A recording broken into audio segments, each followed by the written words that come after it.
ಅಯೋಧ್ಯೆಯ ರಾಮ ಮಂದಿರದಿಂದ ನೇರ ದೃಶ್ಯಾವಳಿಗಳನ್ನು ನಾವು ತೋರಿಸ್ತಾ ಇದ್ದೀವಿ. ರಾಮನವಮಿ ನಡೀತಾ ಇದೆ. ರಾಮ ಮಂದಿರ ಲೋಕಾರ್ಪಣೆ ಆದ ನಂತರ ಬಂದಿರುವಂಥ ಮೊದಲ ರಾಮನವಮಿ ಇದು. ಹೀಗಾಗಿ ವಿಶೇಷ ರಾಮನವಮಿ. ಇಲ್ಲೊಂದು ವಿಶೇಷತೆ ಇದೆ. ಅಂದರೆ ಮೊದಲೇ ಸೂರ್ಯವಂಶ ಅಂತಂದರೆ ಹೇಳಿ ಕೇಳಿ ನೋಡಿ, ಸೂರ್ಯನೇ ಬಂದು ರಾಮನ ಹಣೆಗೆ ತಿಲಕವನ್ನಿಡುವಂಥ ಸಂದರ್ಭ. ಅದಕ್ಕೋಸ್ಕರ ಅದೇ ರೀತಿ ಒಂದು ವಿನ್ಯಾಸ ಮಾಡಲಾಗಿದೆ. ಈ ಸೋಮ್ಪುರ್ ಫ್ಯಾಮಿಲಿ ಅನ್ನುವಂಥವರು ಅವರು ಈ ಮಂದಿರಗಳನ್ನು ಕಟ್ಟೋದ್ರಲ್ಲಿ ನಿಷ್ಣಾತರು. ಅವರೇ ಇದೆಲ್ಲದನ್ನು ಕೂಡ ಪ್ಲಾನ್ ಮಾಡಿರುವಂಥದ್ದು. ನಾವು ನೋಡ್ತಾ ಇದ್ದೀವಿ ಅಯೋಧ್ಯೆಯಿಂದ ನೇರ ದೃಶ್ಯಾವಳಿಗಳನ್ನು. ಬಾಲರಾಮನ ಮೂರ್ತಿಗೆ ಅಭಿಷೇಕ ಜರುಗ್ತಾ ಇದೆ.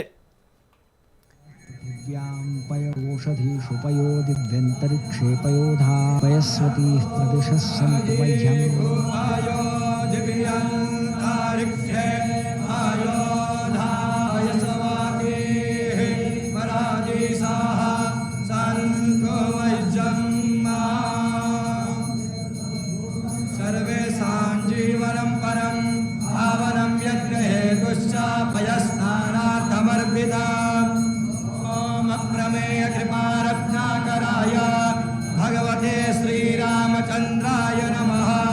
पयस्नानं समर्पयामि। पयस्नानान्ते शुद्धोदकस्नानं समर्पयामि। पृथिव्यां पयोषधीषु पयो दिव्यन्तरिक्षे पयोधा पयस्वतीः प्रदिशः सन्तु मह्यम्।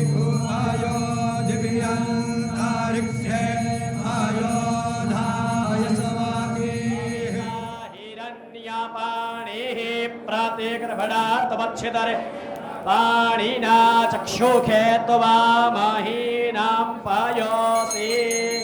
ॐ अप्रमेय कृपारत्नाकराय भगवते श्रीरामचन्द्राय नमः।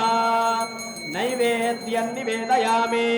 धेनुमुद्रया मृते कृत्य ग्रासमुद्रया सुमुखे कृत्य प्राणाय स्वाहा स्वाहा व्यानाय स्वाहा उदानाय स्वाहा समानाय स्वाहा ब्रह्मणे नमः। ನೀವು ಮನೆಯಲ್ಲೇ ಕೂತು ಅಯೋಧ್ಯೆಯ ಪೂಜೆ ಪುನಸ್ಕಾರಗಳು ಜೊತೆಗೆ ಬಾಲರಾಮನ ಮೂರ್ತಿಗೆ ಯಾವ ರೀತಿ ಅಭಿಷೇಕ ನಡೀತಾ ಇದೆ ಅದರ ನೇರ ದೃಶ್ಯಾವಳಿಗಳನ್ನು ನೀವು ನೋಡ್ತಾ ಇದ್ದೀರಿ ಟಿವಿನ ಮುಖಾಂತರ. ಮನೆಯಲ್ಲೇ ಕೂತು ರಾಮನ ದರ್ಶನವನ್ನು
ಬನ್ನಿ ಅಯೋಧ್ಯೆಯಲ್ಲಿ ಏನೇನು ನಡೀತಾ ಇದೆ, ಯಾವ್ಯಾವ ರೀತಿ ಪೂಜೆ ಪುನಸ್ಕಾರಗಳಾಗ್ತಾ ಇದೆ, ಜೊತೆಗೆ ಎಷ್ಟು ಸಂಖ್ಯೆಯಲ್ಲಿ ಜನ ಬಂದಿದ್ದಾರೆ. ಯಾಕಂದರೆ ಇದೊಂದು ರಾಮನವಮಿ ಇದೆಯಲ್ಲ, ಇದು ಪ್ರಥಮ ರಾಮನವಮಿ, ಅದರಲ್ಲೂ ರಾಮ ಮಂದಿರ ಆದ ಮೇಲೆ ಬಂದಂಥ ಮೊದಲ ರಾಮನವಮಿ. ಹೀಗಾಗಿ ಜನರಿಗೆ ಅತ್ಯಂತ ಸಹಜವಾಗಿಯೇ ಒಂದಿಷ್ಟು ಕುತೂಹಲ ಇದೆ, ಭಕ್ತಿ ಶ್ರದ್ಧೆ ಅತ್ಯಂತ ಜಾಸ್ತಿ ಇದೆ. ಇದಕ್ಕೆ ಸಂಬಂಧಪಟ್ಟ ಹೆಚ್ಚಿನ ಮಾಹಿತಿ ಕೊಡಲಿಕ್ಕೆ ನಮ್ಮ ದೆಹಲಿ ಪ್ರತಿನಿಧಿ ಹರೀಶ್ ನಮ್ಮೊಂದಿಗೆ ಈಗ ನೇರ ಸಂಪರ್ಕದಲ್ಲಿದ್ದಾರೆ. ಹರೀಶ್, ನಾವು ನೋಡ್ತಾ ಇದ್ದೀವಿ ಅಯೋಧ್ಯೆಯಿಂದ ನೇರ ದೃಶ್ಯಾವಳಿಗಳನ್ನು, ಬಹಳ ಅದ್ಭುತವಾದಂಥ ದೃಶ್ಯಾವಳಿಗಳು. ಬಾಲರಾಮನಿಗೆ ಈಗ ಅಭಿಷೇಕ ಕೂಡ ನಡೀತಾ ಇದೆ. ಸೊ ಇವತ್ತಿನ ವಿಶೇಷತೆ ಎಲ್ರಿಗೂ ಗೊತ್ತಿರುವಂಥ ಸಂಗತಿ, ಹೇಳಿ ಕೇಳಿ ರಾಮನವಮಿ. ಇಂಥ ಸಂದರ್ಭದಲ್ಲಿ ಅಯೋಧ್ಯೆಯಲ್ಲಿ ಯಾವ್ಯಾವ ಪೂಜೆ ಪುನಸ್ಕಾರಗಳು ನಡೀತಾ ಇದೆ, ಜೊತೆಗೆ ಸೂರ್ಯರಶ್ಮಿ ಆ ಮೂರ್ತಿಯನ್ನು ಚುಂಬಿಸುವಂಥ ಗಳಿಗೆ ಯಾವುದು, ಎಷ್ಟು ಜನ ನೆರೆದಿದ್ದಾರೆ, ಏನೇನು ನಡೀತಾ ಇದೆ? ಹೌದು ರಂಗನಾಥ್, ಅಯೋಧ್ಯೆಯಲ್ಲಿ ರಾಮ ಮಂದಿರ ನಿರ್ಮಾಣ ಆದ ಬಳಿಕ ಮೊದಲ ಬಾರಿಗೆ ಈಗ ರಾಮನವಮಿ ಬಂದಿರುವಂತಹದ್ದು. ಈ ಹಿನ್ನೆಲೆಯಲ್ಲಿ ಸಾಕಷ್ಟು ಭಕ್ತರು ಅಯೋಧ್ಯೆಗೆ ಆಗಮಿಸುತ್ತಿದ್ದಾರೆ. ಇವತ್ತು ವಿಶೇಷ ಪೂಜೆಗಳು ನಡೀತಾ ಇದೆ.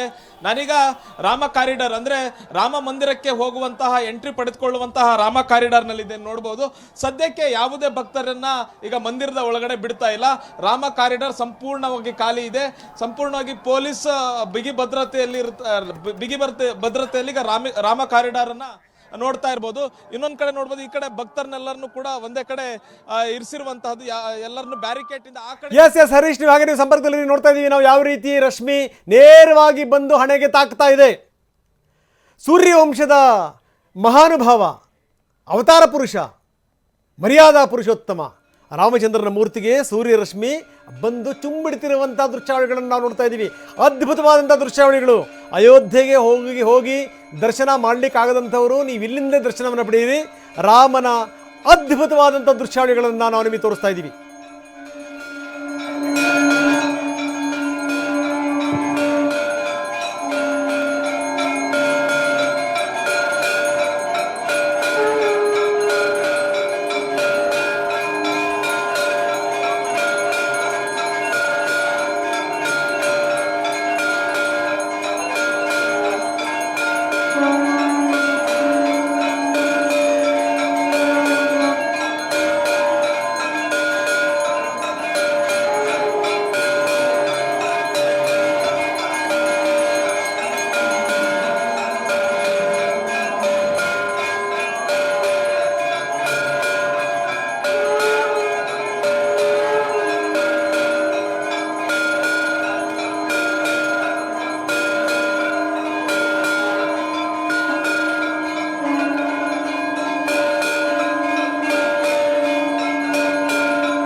ಯಾವ ರೀತಿ ದೇವಾಲಯವನ್ನು ನಿರ್ಮಾಣ ಮಾಡಿರಬಹುದು ಅಂತ.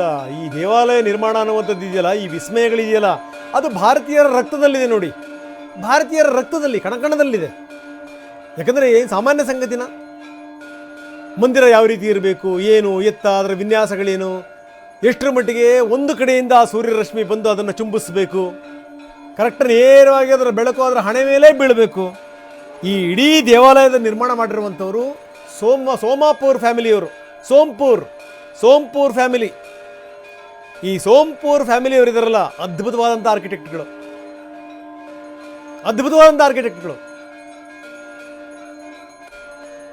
ಈ ಸೋಮನಾಥ ದೇಗುಲದಿಂದ ಹಿಡಿದು ಬೇರೆ ಬೇರೆ ದೇಗುಲಗಳನ್ನು ನಿರ್ಮಾಣ ಮಾಡಿದಂಥ ಕೀರ್ತಿ ನಾವು ತೋರಿಸ್ತಾ ಇದ್ದೀವಿ. ಒಂದು ಅಭೂತಪೂರ್ವವಾದಂಥ ದೃಶ್ಯಾವಳಿಗಳು, ವಿಸ್ಮಯದ ದೃಶ್ಯಾವಳಿಗಳು. ಏನು ಭಗವಂತನೇ ತನ್ನ ಕಣ್ಣಿನ ಮುಖಾಂತರ ಕಾಂತಿನ ಹೊರಗಡೆ ಹಾಕಿದ್ನೋ, ಅಥವಾ ಸೂರ್ಯನೇ ತನ್ನ ಕಾಂತಿಯನ್ನು ಈತನ ಹಣೆ ಮೇಲೆ ಬಿಟ್ಟನೋ, ನೋಡೋದೇ ಒಂದು ಆನಂದ.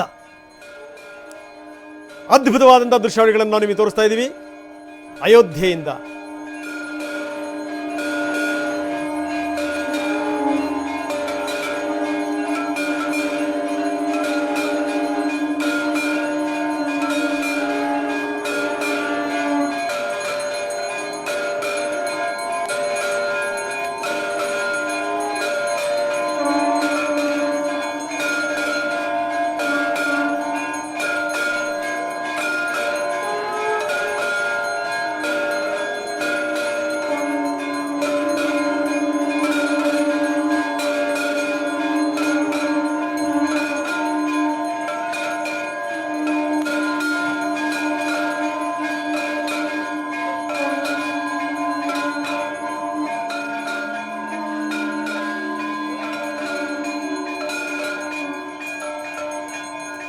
ಸೂರ್ಯನ ರಶ್ಮಿ ನೇರವಾಗಿ ಬಂದು ಭಗವಂತನ ಹಣೆಗೆ ತಾಕ್ತಿರುವಂಥ ದೃಶ್ಯಾವಳಿಗಳನ್ನು ನಾವು ನಿಮಗೆ ತೋರಿಸ್ತಾ ಇದ್ದೀವಿ. ಅಯೋಧ್ಯೆಯ ರಾಮ ಮಂದಿರದಿಂದ ನೇರ ದೃಶ್ಯಾವಳಿಗಳು. ನೀವು ಮನೆಯಲ್ಲೇ ಕೂತು ಅಯೋಧ್ಯೆಯ ದರ್ಶನವನ್ನು ಪಡೆಯಬಹುದು. ಅಯೋಧ್ಯೆಯ ರಾಮಲಲ್ಲಾನ ದರ್ಶನವನ್ನು ಪಡೆಯಬಹುದು. ಯಾವ ರೀತಿ ಸೂರ್ಯವಂಶದ ಈ ಮಹಾನುಭಾವನಿಗೆ ಖುದ್ದು ಸೂರ್ಯನೇ ಬಂದು ತನ್ನ ರಶ್ಮಿ ಮುಖಾಂತರ ಆತನಿಗೆ ಆರತಿಯನ್ನು ಮಾಡ್ತಾ ಇದ್ದಾನೆ, ತನ್ನ ರಶ್ಮಿಯ ಮುಖಾಂತರ ಯಾವ ರೀತಿ ಬೆಳಗ್ತಾ ಇದ್ದಾನೆ, ಅದರ ನೇರ ದೃಶ್ಯಾವಳಿಗಳನ್ನು ನಾವು ನೋಡ್ತಾ ಇದ್ದೀವಿ. ಬಾಲರಾಮನಿಗೆ ಸೂರ್ಯನ ಕಿರಣ ಸ್ಪರ್ಶ ಆಗ್ತಿರುವಂಥ ದೃಶ್ಯಾವಳಿಗಳು.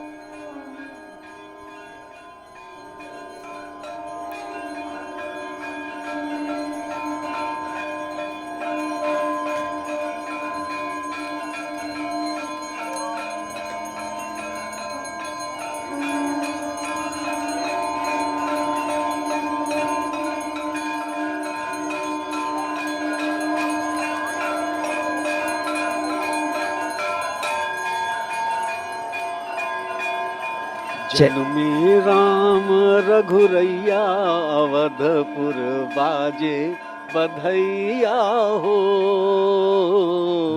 जन्मे राम रघुरैया अवधपुर बाजे बधैया हो। ಎಂಥ ಅದ್ಭುತವಾದಂಥ ದೃಶ್ಯಾವಳಿಗಳನ್ನು ನಾವು ನೀವು ನೋಡ್ತಾ ಇದ್ದೀವಿ. ಯಾಕಂದರೆ ಮನೆಯಲ್ಲೇ ಕೂತು ರಾಮನ ದರ್ಶನವನ್ನು ಪಡೆಯುವಂಥ ಭಾಗ್ಯ ಯಾರಿಗುಂಟು, ಯಾರಿಗೆಲ್ಲ ಈ ಭಾಗ್ಯ ಹೇಳಿ. ಅಯೋಧ್ಯೆ ಬಾಲರಾಮನಿಗೆ ಸೂರ್ಯನ ಕಿರಣ ಸ್ಪರ್ಶ ಆಗಿರುವಂಥ ದೃಶ್ಯಾವಳಿಗಳನ್ನು ನಾವು ನೀವು ನೋಡ್ತಾ ಇದ್ವಿ.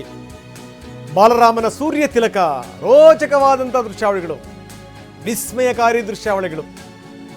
ರಾಮನವಮಿಯ ದಿವಸ ಬಾಲರಾಮನಿಗೆ ಸೂರ್ಯಾಭಿಷೇಕ, ಸೂರ್ಯವಂಶದ ಅಧಿನಾಯಕ, ಅವತಾರ ಪುರುಷ, ಮರ್ಯಾದಾ ಪುರುಷೋತ್ತಮ ಶ್ರೀರಾಮಚಂದ್ರನಿಗೆ ಸೂರ್ಯನಿಂದ ಅಭಿಷೇಕ ತನ್ನ ಕಿರಣದ ಮುಖಾಂತರ. ಆ ದೃಶ್ಯಾವಳಿಗಳನ್ನು ನಾವು ನೋಡ್ತಾ ಇದ್ವಿ. ಇನ್ನೆಷ್ಟರ ಮಟ್ಟಿಗೆ ಈ ಒಂದು ವಾಸ್ತು ಶೈಲಿ ಇರಬೇಕು ಅಂತ. ಯಾಕಂದ್ರೆ ನಾನು ಹೇಳ್ತಾ ಇದ್ದೀನಿ, ಸೋಮಪುರ ಫ್ಯಾಮಿಲಿ ಇದಾರಲ್ಲ, ಈ ಸೋಮಪುರ ಫ್ಯಾಮಿಲಿಯವರು ಭಾಳ ಅದ್ಭುತವಾದಂಥ ವಾಸ್ತುಶಿಲ್ಪಿಗಳು. ಇವರು ಇದನ್ನು ಮಾಡಿದ್ದು 1988ರಲ್ಲಿ. 1988ರಲ್ಲಿ ಮುಂದೆ ರಾಮ ಮಂದಿರ ಅಂತ ಏನಾದರೂ ಆದರೆ ರಾಮ ಮಂದಿರದ ಶೈಲಿ ಯಾವ ರೀತಿ ಇರಬೇಕು, ಅಹಮದಾಬಾದ್ನಲ್ಲಿದೆ ಈ ಕುಟುಂಬ, ಅಲ್ಲಿ ಇವರು ಈ ಪ್ಲಾನನ್ನು ಸಿದ್ಧ ಮಾಡಿದರು. ಈ ರೀತಿ ಇರಬೇಕು, ಮೂಲ ವಿನ್ಯಾಸವನ್ನು ಮಾಡಿರುವಂಥ ಪುಣ್ಯಾತ್ಮರು ಈ ಸೋಮಪುರ್ ಫ್ಯಾಮಿಲಿಯವರು. ಅವದೇ ಇದೆಲ್ಲದೂ ಕೂಡ. ಅಂದರೆ ಈ ಸೋಮನಾಥ ದೇವಾಲಯ ಯಾವ ರೀತಿ ಇದೆಯಲ್ಲ, ಅದೇ ರೀತಿ ರಾಮ ಮಂದಿರವೂ ಕೂಡ ಗಮನ ಸೆಳೆಯಬೇಕು. ಈ ಸೋಮನಾಥ ದೇವಾಲಯವನ್ನು ಮಾಡಿದಂಥವರು ಕೂಡ ಅವರನ್ನೇ, ಜೊತೆಗೆ ಈ ಬೇರೆ ಬೇರೆ ದೇವಸ್ಥಾನಗಳನ್ನು ಮಾಡಿರುವಂಥ ಕೀರ್ತಿನೂ ಕೂಡ ಅವರದೇನೇ. ಈಗ ರಾಮ ಮಂದಿರ ಮಾಡಿರುವಂಥ ಕೀರ್ತಿನೂ ಕೂಡ ಅದೇನೇ. ನೇರ ದೃಶ್ಯಾವಳಿಗಳನ್ನು ನಾವು ನೋಡ್ತಾ ಇದ್ದೀವಿ ಅಯೋಧ್ಯೆಯಿಂದ. ಎಸ್ ಹರೀಶ್, ನಾವು ನೀವು ಮಾತಾಡ್ತಿರುವಂಥ ಸಂದರ್ಭದಲ್ಲಿ ಅದ್ಭುತವಾಗಿ ಸೂರ್ಯನ ಕಿರಣಗಳು ರಾಮನ ತಿಲಕವನ್ನು ಅಲಂಕರಿಸಿದಂಥ ರೀತಿ ನಾವು ನೋಡ್ತಾ ಇದ್ದೀವಿ. ನೋಡಿ, ಸೂರ್ಯನಿಂದ ಈಗ ಸೂರ್ಯವಂಶದ ಅಧಿನಾಯಕ ರಾಮಚಂದ್ರ, ಸಾಮಾನ್ಯ ಸಂಗತಿನ, ಜೊತೆಗೆ ನೋಡಿದರೆ ಮರ್ಯಾದಾ ಪುರುಷೋತ್ತಮ, ಜೊತೆಗೆ ಈ ಸೂರ್ಯವಂಶವನ್ನು ಎತ್ತರಕ್ಕೆ ಏರಿಸಿದಂಥ ಮಹಾನುಭಾವ. ಅಂಥ ಮಹಾನುಭಾವನ ಹಣೆಗೆ ಸೂರ್ಯನ ಕಿರಣಗಳು ಬಂದು ಚುಂಬಿಸುತ್ತವೆ ಅಂತಂತಂದರೆ ಅದು ಸಾಮಾನ್ಯ ಸಂಗತಿಯಲ್ಲ. ಹೆಂಗೆ ನಡೀತಾ ಇದೆ ಪೂಜೆ ಪುನಸ್ಕಾರಗಳು? ಎಷ್ಟು ಜನ ಸೇರಿದ್ದಾರೆ, ಏನು ಹೇಳ್ತೀರಿ? ಹೌದು ರಂಗನಾಥ್, ಇದೊಂದು ಕ್ಷಣಕ್ಕೆ ಲಕ್ಷಾಂತರ ಭಕ್ತರು ಕಾತುರನ್ನ ಕಾಯ್ತಾ ಇದ್ರು. ಇವತ್ತು ಅಯೋಧ್ಯೆಗೆ ಸುಮಾರು 25 ಲಕ್ಷಕ್ಕೂ ಹೆಚ್ಚು ಭಕ್ತರು ಆಗಮಿಸಿದ್ದಾರೆ. ಈ ಕ್ಷಣವನ್ನೇ ಕಣ್ತುಂಬಿಕೊಳ್ಬೇಕು ಅನ್ನುವಂಥ ನಿಟ್ಟಿನಲ್ಲಿ ಭಕ್ತರು ಆಗಮಿಸಿರುವಂತಹದ್ದು. ಬೆಳಗ್ಗೆ 3:30ರಿಂದಲೇ ವಿಶೇಷವಾದ ದರ್ಶನಕ್ಕೆ ಅವಕಾಶ ಮಾಡಿಕೊಡ್ಲಾಗಿತ್ತು. ಇಂತಹ ದರ್ಶನದ ವ್ಯವಸ್ಥೆಯನ್ನು ಯಾವಾಗಲೂ ಮಾಡಿಕೊಟ್ಟಿರಲಿಲ್ಲ. ರಾಮ ಮಂದಿರ ಉದ್ಘಾಟನೆ ಆದ ಬಳಿಕ, ಪ್ರಾಣ ಪ್ರತಿಷ್ಠಾಪನೆ ಆದ ಬಳಿಕ ಮುಖ್ಯವಾಗಿ ಇವತ್ತು ವಿಶೇಷವಾಗಿ ದರ್ಶನವನ್ನ, ಹೆಚ್ಚಿನ ಸಮಯ ದರ್ಶನವನ್ನು ಕೊಡಲಾಗಿದೆ. ಸುಮಾರು ಇವತ್ತು 20 ಗಂಟೆಗಳ ಕಾಲ ನಿರಂತರವಾಗಿ ದರ್ಶನ ನಡೆಯುತ್ತೆ. ನಾನೀಗ ರಾಮ ಕಾರಿಡಾರ್ನ ತೋರಿಸ್ತಾ ಇದ್ದೀನಿ. ರಾಮ ಕಾರಿಡಾರ್ನಲ್ಲಿ ಈಗ ಜನರು ಈಗ ಹೋಗ್ತಾ ಇರುವಂತಹದ್ದು. ಇಲ್ಲಿ ತನಕ ಅಂದ್ರೆ ಏನು ಸೂರ್ಯ ರಶ್ಮಿ ರಾಮನ ವಿಗ್ರಹನ ಸ್ಪರ್ಶಿಸುವಂತಹ ಸಂದರ್ಭದಲ್ಲಿ ಭಕ್ತರನ್ನ ಬಿಟ್ಟಿರಲಿಲ್ಲ. ಆ ಸಂದರ್ಭದಲ್ಲಿ ಎಲ್ಲ ಭಕ್ತರನ್ನ ತಡೆ ಹಿಡಿಯಲಾಗಿತ್ತು. ಈಗ ಭಕ್ತರನ್ನ ಒಳಗಡೆ ಹೋಗ್ಲಿಕ್ಕೆ ಅವಕಾಶವನ್ನ ಮಾಡಿಕೊಡ್ಲಾಗಿದೆ. ಎಲ್ಲ ಭಕ್ತರು ಈಗ ಹೋಗ್ತಾ ಇದ್ದಾರೆ. ಇವತ್ತು ಸುಮಾರು 25 ಲಕ್ಷಕ್ಕೂ ಹೆಚ್ಚು ಭಕ್ತರು ಇವತ್ತು ಅಯೋಧ್ಯೆಯಲ್ಲಿ ಸೇರಿರುವಂತಹದ್ದು. ಮತ್ತೆ ಈಗಾಗಲೇ ಟ್ರಸ್ಟ್ ಮನವಿ ಮಾಡ್ಕೊಂಡಿತ್ತು, ಇವತ್ತು ಹೆಚ್ಚಿನ ಸಂಖ್ಯೆಯಲ್ಲಿ ಅಯೋಧ್ಯೆಗೆ ರಾಮ ಭಕ್ತರು ಬರಬೇಡಿ, ಯಾಕಂದ್ರೆ ಇಲ್ಲಿ ಸಂಭಾಳಿಸ್ಲಿಕ್ಕೆ ಕಷ್ಟ ಆಗುತ್ತೆ, ವ್ಯವಸ್ಥೆನ ಮಾಡ್ಲಿಕ್ಕೆ ಕಷ್ಟ ಆಗುತ್ತೆ ಅನ್ನುವಂಥ ನಿಟ್ಟಿನಲ್ಲಿ ಮನವಿಯನ್ನು ಮಾಡ್ಕೊಂಡಿತ್ತು. ತಮ್ಮ ಊರುಗಳಲ್ಲೇ ಸೂರ್ಯ ತಿಲಕ ಏನೋ ಒಂದು ಕಾರ್ಯಕ್ರಮ ಆಗುತ್ತೆ, ಅದನ್ನ ನೀವು ಮನೆಯಲ್ಲೇ ನಿಂತ್ಕೊಂಡು ನೋಡಿ, ಎಲ್ಲ ಪೂಜಾ ಪುನಸ್ಕಾರಗಳನ್ನ ನೀವು ಮನೆಯಲ್ಲೇ ನಿಂತ್ಕೊಂಡು ನೋಡಿ, ದೂರದರ್ಶನದಲ್ಲಿ ಪ್ರಸಾರ ಆಗುತ್ತೆ ಅನ್ನುವಂಥ ನಿಟ್ಟಿನಲ್ಲಿ ಚಂಪಾತ್ ರಾಯ್ ಅವರು ಮನವಿಯನ್ನ ಮಾಡ್ಕೊಂಡಿದ್ರು. ಆದ್ರೂ ಕೂಡ ಹೆಚ್ಚಿನ ಸಂಖ್ಯೆಯಲ್ಲಿ ಬರ್ತಾ ಇದ್ದಾರೆ. ನೋಡ್ತಾ ಇರ್ಬೋದು, ಇದು ರಾಮ್ಪಥ್ ನಲ್ಲಿ ಸಾಕಷ್ಟು ಮಂದಿ ಭಕ್ತರು ಬರ್ತಾ ಇದ್ದಾರೆ. ಬೆಳಗ್ಗೆಯಿಂದ ರಾತ್ರಿವರೆಗೂ ಕೂಡ ಸಾಕಷ್ಟು ಮಂದಿ ಭಕ್ತರು ಬರುವಂತಹ ಸಾಧ್ಯತೆ ಇದೆ. ಮುಖ್ಯವಾಗಿ ನಿನ್ನೆಯಿಂದಲೂ ಕೂಡ ಹೆಚ್ಚಿನ ಸಂಖ್ಯೆಯಲ್ಲಿ ಭಕ್ತರು ನೆರೆದಿದ್ರು. ಇವತ್ತು ಕೂಡ ಭಕ್ತರು ಬರ್ತಿದ್ದಾರೆ. ಸಂಪೂರ್ಣವಾಗಿ ಈ ರಸ್ತೆ ಏನಿದೆ, ರಾಮ್ಪಥ್ ಏನಿದೆ, ಸುಮಾರು 3.5 ಕಿಲೋಮೀಟರ್ ಅಷ್ಟು ದೂರ ಇದೆ. ಸಂಪೂರ್ಣವಾಗಿ ರಸ್ತೆಗಳನ್ನ ಬಂದ್ ಮಾಡಲಾಗಿದೆ. ಅಂದ್ರೆ ಖಾಸಗಿ ವಾಹನಗಳೇ ಆಗಿರ್ಬೋದು, ಯಾವುದೇ ವೆಹಿಕಲ್ಗಳಿಗೆ ಬರುವಂತಕ್ಕೆ ವ್ಯವಸ್ಥೆ ಇಲ್ಲ. ಮುಖ್ಯವಾಗಿ ಜನರಷ್ಟೇ 2 ಕಿಲೋಮೀಟರ್ ಇಂದ ಜನರು ನಡ್ಕೊಂಡೇ ಬರಬೇಕು. ಕ್ಯೂ ಅಲ್ಲಿ ನಿಂತ್ಕೊಂಡು ರಾಮ್ ಕಾರಿಡಾರ್ ಮೂಲಕ ರಾಮ ದರ್ಶನವನ್ನ ಪಡಿಬೇಕು ಅನ್ನುವಂತ ನಿಟ್ಟಿನಲ್ಲಿ ವ್ಯವಸ್ಥೆಯನ್ನ ಮಾಡಲಾಗಿದೆ. ಒಂದು ಅಂದಾಜಿನ ಪ್ರಕಾರ ರಾಮ ಮಂದಿರ ನಿರ್ಮಾಣ ಆದ ಬಳಿಕ ಹೆಚ್ಚಿನ ಸಂಖ್ಯೆಯಲ್ಲಿ ಅಯೋಧ್ಯೆಗೆ ಬರ್ತಾ ಇರ್ತಕ್ಕಂತಹ ಭಕ್ತರ ಸಂಖ್ಯೆ ಹೆಚ್ಚಾಗಿದೆ. ಮುಖ್ಯವಾಗಿ ರಾಮ ಮಂದಿರ ನಿರ್ಮಾಣ ಆಗೋಕ್ಕಿಂತಲೂ ಮುಂಚೆ ಅಯೋಧ್ಯೆಗೆ ಅದು ರಾಮನವಮಿಯ ಸಂದರ್ಭದಲ್ಲಿ ಬರ್ತಾ ಇರ್ತಕ್ಕಂಥ ಸಂಖ್ಯೆ ಕಡಿಮೆ ಇತ್ತು. ಈಗ ಹೆಚ್ಚಿನ ಸಂಖ್ಯೆಯಲ್ಲಿ ಭಕ್ತರು ಬರ್ತಾ ಇದ್ದಾರೆ. ಒಂದು ಕಡೆ ರಾಮನವಮಿ, ಇನ್ನೊಂದು ಕಡೆ ಮಂದಿರ ಕೂಡ ನಿರ್ಮಾಣ ಆಗಿದೆ, ಬಾಲರಾಮನ ಪ್ರಾಣ ಪ್ರತಿಷ್ಠಾಪನೆ ಕೂಡ ಆಗಿದೆ. ಹೀಗಾಗಿ ಹೆಚ್ಚಿನ ಸಂಖ್ಯೆಯಲ್ಲಿ ಭಕ್ತರು ಮುಖ್ಯವಾಗಿ ಬೇರೆ ಬೇರೆ ರಾಜ್ಯಗಳಿಂದಲೂ ಬರ್ತಾ ಇದ್ದಾರೆ. ಕರ್ನಾಟಕದಿಂದಲೂ ಕೂಡ ಸಾಕಷ್ಟು ಮಂದಿ ಭಕ್ತರು ಬರ್ತಿರ್ತಕ್ಕಂಥದ್ದು. ಇನ್ನು ಮುಖ್ಯವಾಗಿ ಅರುಣ್ ಯೋಗಿರಾಜ್ ಅವರು ಏನು ಬಾಲರಾಮನ ಮೂರ್ತಿಯನ್ನ ಕೆತ್ತಿದಂತಹ ಅರುಣ್ ಯೋಗಿರಾಜ್ ಅವರ ಕುಟುಂಬ ಕೂಡ ಇವತ್ತು ಅಯೋಧ್ಯೆಯಲ್ಲೇ ಇದೆ. ಅವರು ಕೂಡ ಸೂರ್ಯ ತಿಲಕ ಒಂದು ಸ್ಪರ್ಶಿಸುವಂತಹ ಕ್ಷಣದಲ್ಲಿ ಅವರು ಕೂಡ ಭಾಗಿಯಾಗಿದ್ದಾರೆ. ಅವರು ಕೂಡ ಆ ರಾಮ ಮಂದಿರದ ಒಳಗೆ ಕೂಡ ಕುಟುಂಬ ಸಮೇತವಾಗಿ ಅವರು ಕೂಡ ಕೂತಿದ್ದಾರೆ. ಅವ್ರಿನ್ನೇನು ಕೆಲವೇ ಕ್ಷಣಗಳಲ್ಲಿ ಕೂಡ ಅವರು ಹೊರಗಡೆ ಬರ್ತಾರೆ. ರಂಗನಾಥ್, ಓಕೆ, ಏನು ಸಾಮಾನ್ಯ ಸಂಗತಿ ಅಲ್ಲ. ಈ 366 ಕಂಬಗಳಿದೆ ಇದರಲ್ಲಿ. ನಾವು ನೋಡ್ತಾ ಇದ್ದೀವಿ ಏನು ಅಂದರೆ 250 ಅಡಿ ಆಗಲ್ಲ, 380 ಅಡಿ ಉದ್ದ, ಜೊತೆಗೆ 161 ಅಡಿ ಎತ್ತರ. ಏನು ಸಾಮಾನ್ಯ ಸಂಗತಿನ ಅಂಥದ್ರಲ್ಲಿ ಈ ಸೋಂಪುರ್ ಫ್ಯಾಮಿಲಿಗೆ ನಿಜಕ್ಕೂ ಇದರ ಒಂದು ಹ್ಯಾಟ್ಸ್ ಆಫ್ ಹೇಳಬೇಕು. ಯಾಕಂದರೆ ಈ ರೀತಿ ಸೂರ್ಯರಶ್ಮಿ ಚುಂಬಿಸುವ ರೀತಿಯಲ್ಲಿ ಅವರ ವಾಸ್ತುಶೈಲಿ ಮಾಡಿದ ರೀತಿ ಇದೆಯಲ್ಲ, ಅದು ಭಾಳ ಗಮನಿಸಬೇಕಾದಂಥ ಸಂಗತಿ. ಏನಂತೀರಿ ಹರೀಶ್?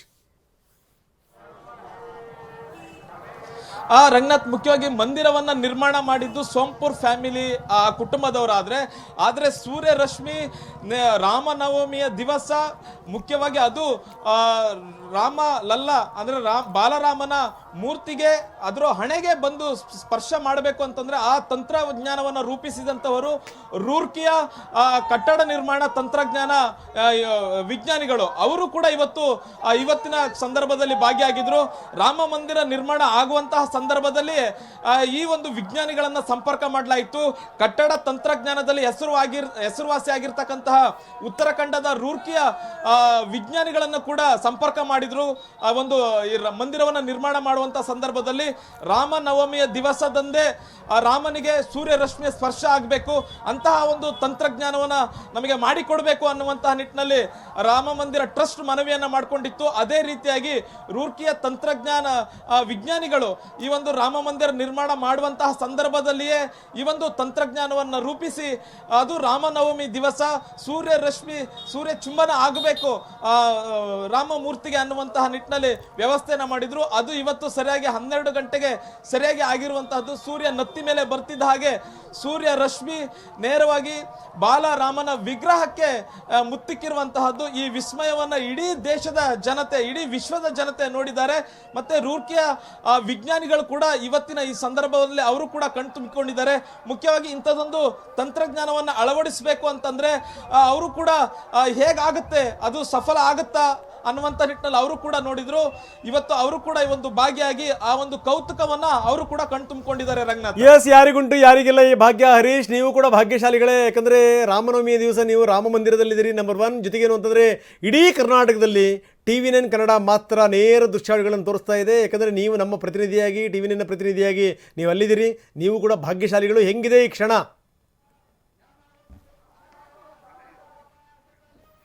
ಎಸ್, ನಾವು ನೋಡ್ತಾ ಇದ್ವಿ ನೇರ ದೃಶ್ಯಾವಳಿಗಳನ್ನು, ಯಾವ ರೀತಿ ಅಲ್ಲಿ ಸೂರ್ಯ ರಶ್ಮಿ ಚುಂಬಿಸ್ತು ಅದರ ದೃಶ್ಯಾವಳಿಗಳನ್ನು ನಾವು ನಿಮಗೆ ತೋರಿಸ್ತಾ ಇದ್ವಿ.